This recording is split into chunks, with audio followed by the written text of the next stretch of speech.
Assalamualaikum warahmatullahi wabarakatuh. Perkenalkan, nama saya Muhammad Arif Perdana, NIM 2008-1791, Fakultas Ilmu Keolahragaan, Prodi Pendidikan Kepelatihan Olahraga. Mata kuliah pengantar belajar motorik, Universitas Negeri Padang. Baiklah, di sini saya akan memberikan contoh fase belajar motorik level 2. 1. Ciri-ciri umum dan khusus kemampuan fase belajar motorik level 2. Fase belajar motorik tingkat kedua merupakan fase penguasaan keterampilan motorik koordinasi halus. Fase ini adalah fase belajar setelah individu belajar secara kasar. Di fase ini juga disebut dengan fase lanjutan dari fase pertama. Ciri-ciri umum fase belajar motorik. Ciri-ciri umum fase belajar motorik tingkat kedua ini adalah peningkatan penguasaan kemampuan koordinasi secara halus, yaitu 1. Kualitas gerakan yang dilakukan sudah meningkat. 2. Perkembangan proses belajar pada fase ini ditandai oleh beberapa kemajuan dan diwarnai oleh beberapa permasalahan. 3. Kemajuan-kemajuan yang diperoleh antara lain dapat dilihat dari semakin meningkatnya kualitas gerakan. 4.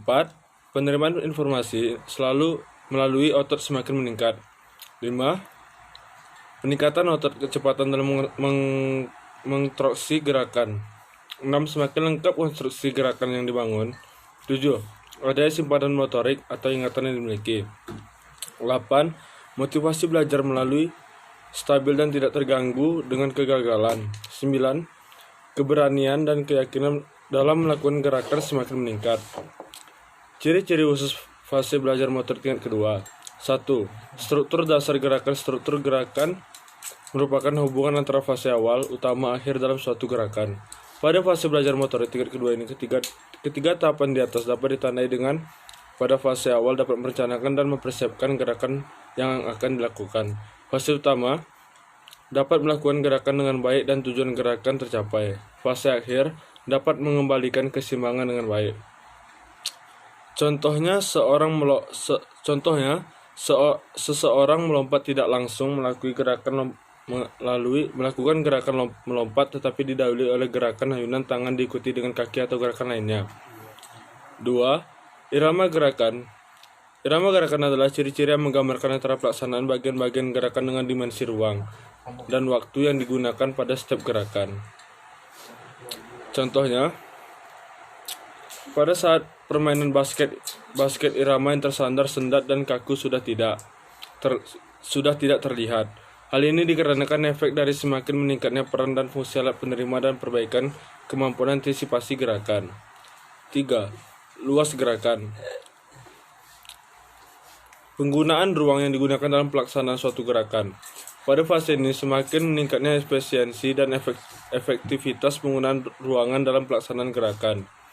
Contohnya, dalam permainan bola basket, menyesuaikan dengan luas gerakan tidak berlebihan dan kekurangan menggunakan tenaga, agar terciptanya efektivitas luas gerakan yang baik.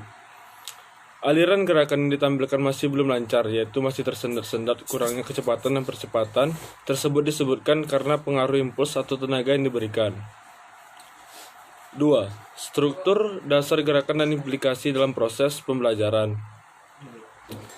Dalam proses pembelajaran kemampuan fase belajar motorik level 2. Fase belajar tingkat kedua menuntut aktivitas belajar yang tinggi. Untuk dapat melaksanakan dibutuhkan persiapan yang tinggi dari peserta didik. Kesiapan yang dimaksud antara lain: 1. Kesiapan dalam melakukan pengulangan latihan. 2. Kesiapan dalam menerima beban kerja fisik. 3. Kesiapan untuk berkonsentrasi penuh. 4. Kesiapan untuk turut aktif dalam proses berpikir jadi tugas utama dari guru pendidikan jasmani. Dalam hal ini adalah melakukan analisis kesalahan-kesalahan gerakan yang terjadi pada setiap fase gerakan, sehingga peserta didik akan selalu melakukan pengendalian dan pengaturan kembali penyimpangan yang terjadi selama gerakan itu berlangsung.